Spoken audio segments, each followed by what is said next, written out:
to recap before we move on. We need to know His Word, right? In order to appropriate the power, right? In order to be like Him, right? Okay. So the whole theme, I think, for this year is if we could trust the Bible.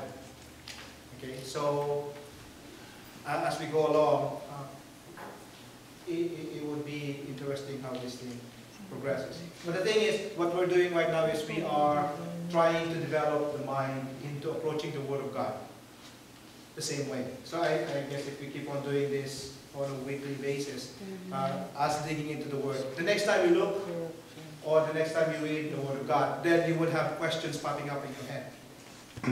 Okay? Have you ever had an experience, okay, as you're reading your Bible, that questions pop up in your head? And the question is, do we read the Bible?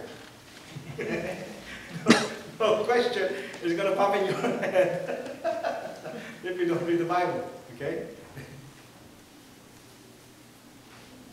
Now let's go to... Yes?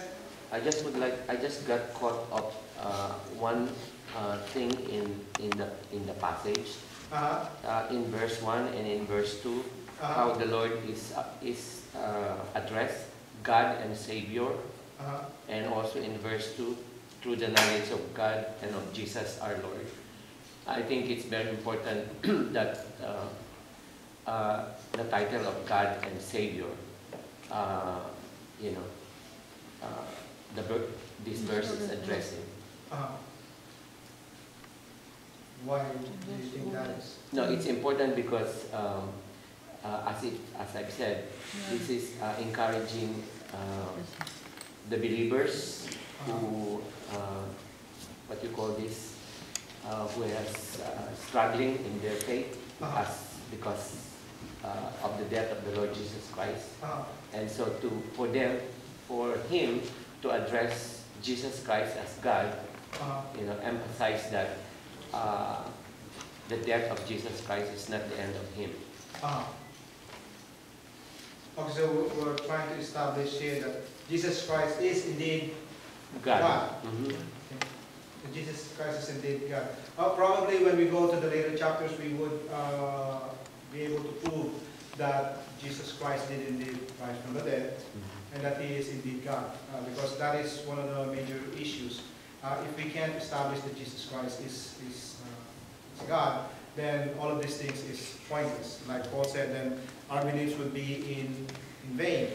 Now let's go to Hebrews chapter 4.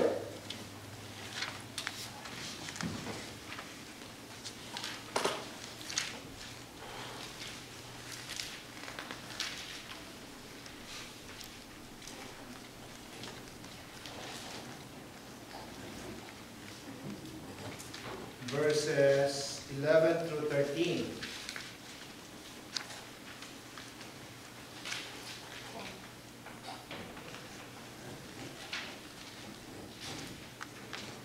I'm reading from the New Century Version again, okay? So you just follow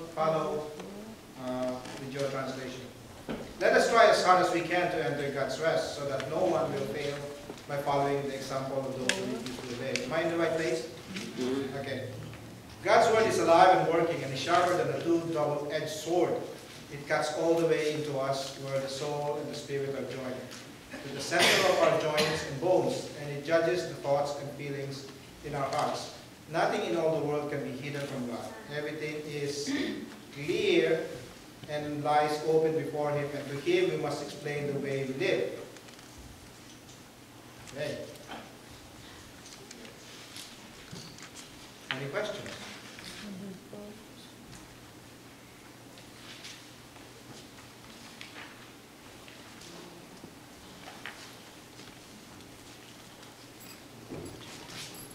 Who was this book written to? To the Jews, right? Why did you arrive at that conclusion?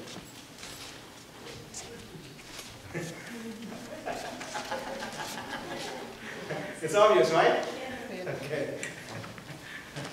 If we were to determine who the writer of the book is, it will be difficult. Some are attributing this one to James, and some are attributing this one to Paul.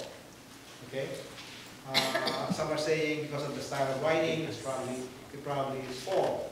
But we could not be certain.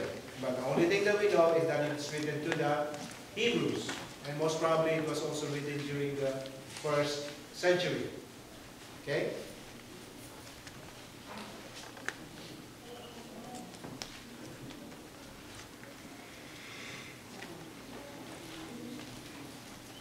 Any observations? Any questions? Hebrews 4 what? Who, what, when, where, why, how? Hebrews 4 ano? I think he said 11.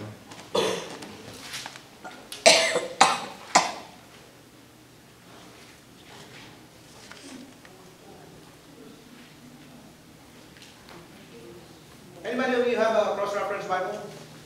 Huh? Anybody? Anybody has? You have cross-reference Bible? Do you have any cross-reference of these verses? 11 to 13. Huh? You have 11 to 16 as an interpretation of this verse? Okay, so is there any, when I say cross-reference, is there any other, what you call that, verse in the scripture that relates to it?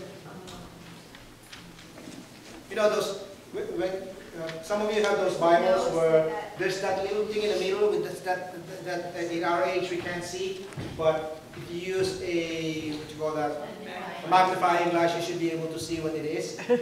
Okay. So, do you have any cross-reference? For those of you who have that impossible to read thingy in the middle. I know Dante has one, but it's not here. Rolly probably has one because he has a big Bible over there. Yeah, yes. Do you have any cross-reference?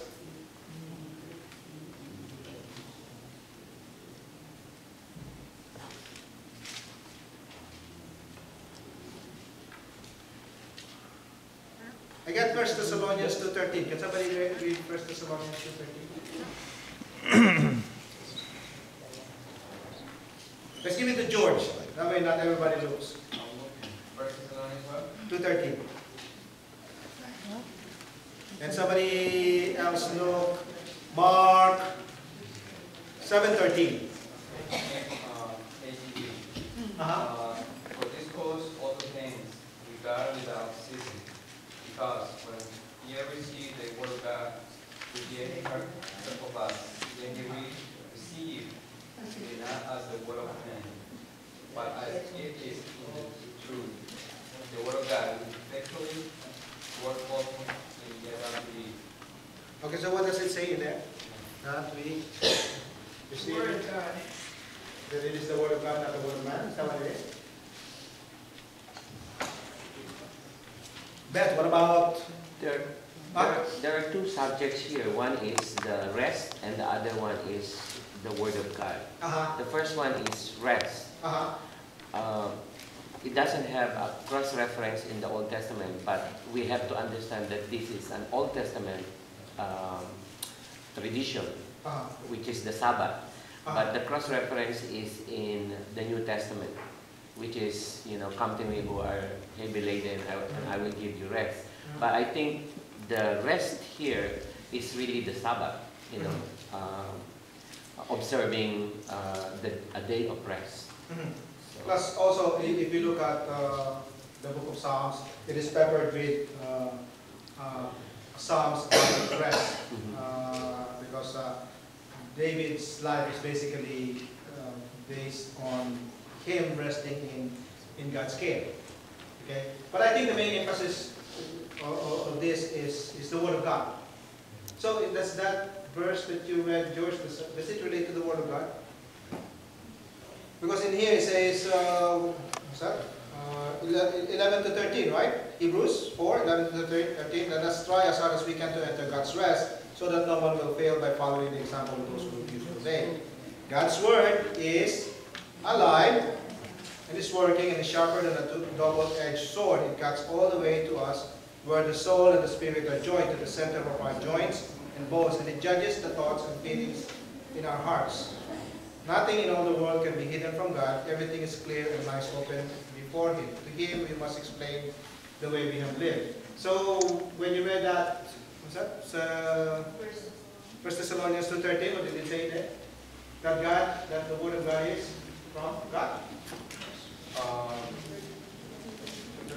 Huh?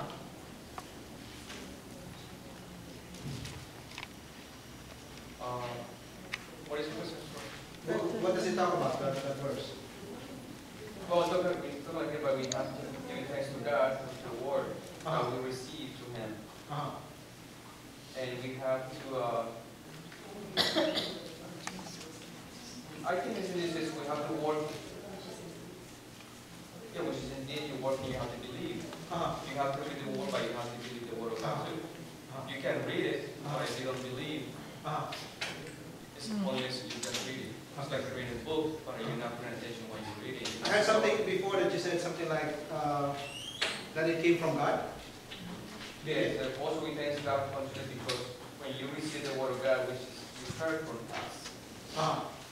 So, okay, so we receive the word of God from Him. From Him. Okay. So